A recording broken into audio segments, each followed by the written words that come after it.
Yeah, that's right. Now we're on to storytelling. I'm Mark David, and I'm really grateful. I'm impressed that you have stayed on up till now. Storytelling, we have really configured the MCR investigation pad. And now, in fact, we have tried to do one or two comments from the story. Now, I want to tell the story.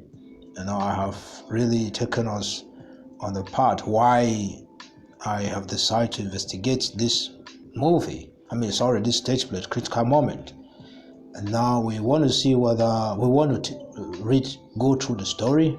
I'm going to read through the story, and then we're going to come back and probably go through each of the column. We're going to go through compromise score from default, maturity score from default, and then we're going to see how we could pick an individual from critical moment who lived a natural lifestyle, and then we're going to pick another individual, who lived life orientation, lifestyle, and then we're going to pick another individual who lived a developed lifestyle. These are things we are going to do, but for the moment, let's go through the storyline. The major character, Mr. Sunday, and his wife started the storyline. Mr. Sunday is having a tough time at home and a challenging experience in the office. At home, his wife's manner are entirely rude. When the play started, she brought to her husband notice how drained they are at home in a rather rude manner. There were school fees to be paid, food stuff to be restocked, and house rent that was overdue. In a reasonable way, Mr. Sunday responded, "All this need will be met sooner than you expect." Then he left home to face an uncertain day in the office. When the stage opened at his office, Mr. Sunday was confronted with his boss, a weakness as was revealed in the play. With her uncompromised request, she wants to be having a extramarital affair with him. From their conversation, this pressure has been on for a long time.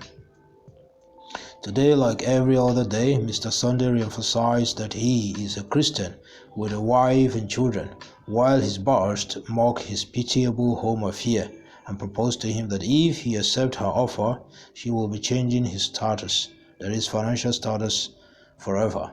While the audience were surprised on how his boss became familiar with the tough time experiences at home by Mr. Sunday, a private investigator came on stage with further report for her about Mr. Sunday. He will be seen again with new investigation later on in the play. For the moment, in Mr. Sunday's house, two events happened and are pushing him to consider his boss' offer. Like every other day, he sat in his parlor and had settled for a cup of sagari when his landlord, a provoking personality, came on stage, halfway with pretentious praise and mockery to inform Mr. Sunday how he has now been a good tenant. Be informed, I already have a better offer. Someone is coming to pay for this house, and he thinks Mr. Sunday should begin to look for alternative accommodation. As the landlord walked off the stage, his wife appeared on the stage. Seemingly, she had been eavesdropping on her husband's conversation with the landlord. After making him feel miserable by reminding him how he is a failure and how other families are doing far better than them, though he is overcommitted to church activities, she made him see how he did not deserve the sagari and took the cup with the remaining gari away from him. Tough times never last, but tough people do. His expression can best be expressed in this word: I've had enough. His mind began to go through all the past events, his boss' proposal, his wife's rude behaviors, and the landlord taunting gesture. Lost in this thought, a man walked on the stage, Mr. Sunday's friend, we must presume, and he found him lost in thought. After a rather frightening startling, Mr. Sunday and his friend sat down for a long conversation. He made his friend realize that he had had enough and he is planning of quitting and succumbing. Obviously, they've been having conversation with his friend. Quoting from the book of James, his friend help him to see how succumbing was wrong. What is causing the quarrels and fight among you? Isn't it the whole army of evil desires at war within you? As they walk off the stage, the play open up into another story.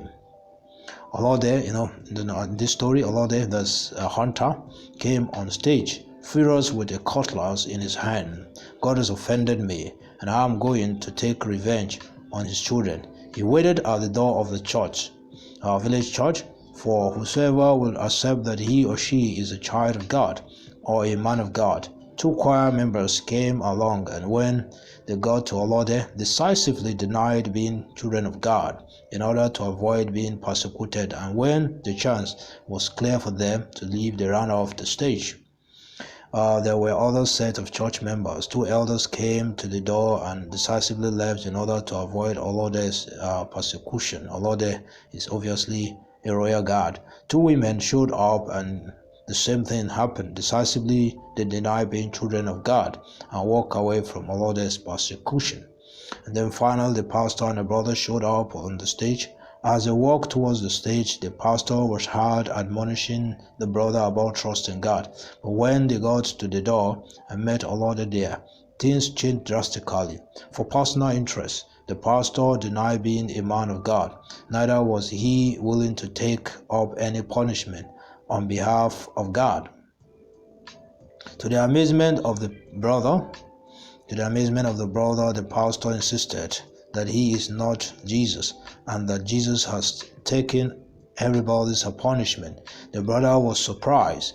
Though being urged by the pastors to follow him off the stage, the brother insists that he is not going to deny his faith or refuse to suffer for it.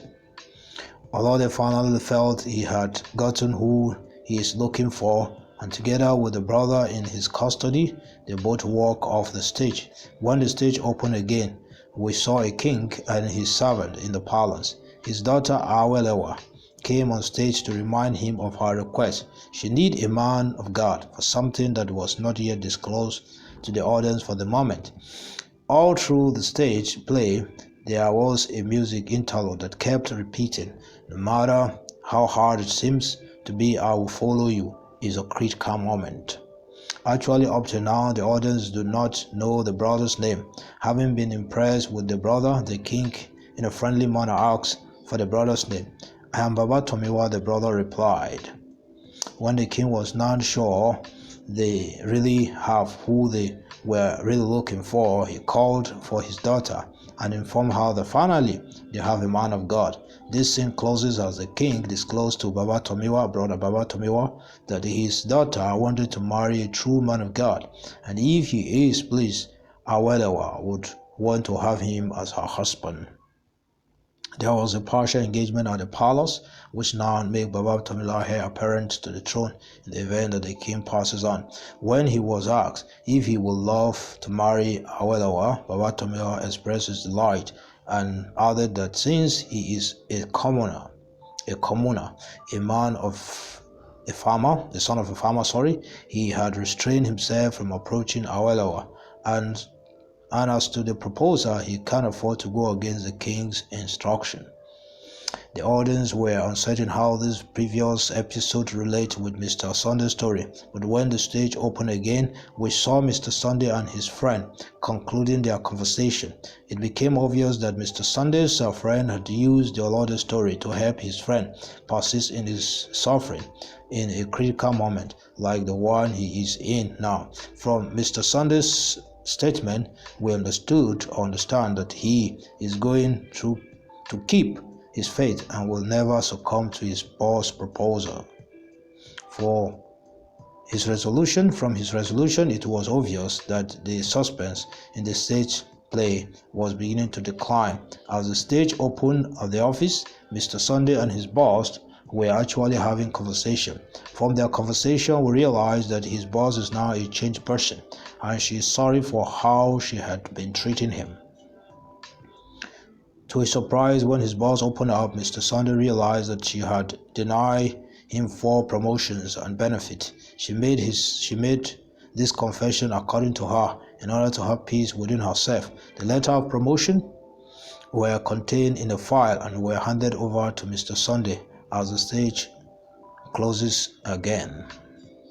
The remaining play unfolded positive change in the attitude of Mr. Sunday and the landlord. The private investigator also realized that something has changed in his client's attitude, what is now of great concern to him. Well, that's that about the storyline. Now I'm going to take another break and then we'll return. When we return, we're going to look at the commentary. This is going to be quite, maybe we're going to observe 3 or 4 other sections, and that will be all for a demonstration of MCR principles and practice of maturity investigation. Perhaps this is really where the principle and practice will be really discussed. Please don't go away. Thank you.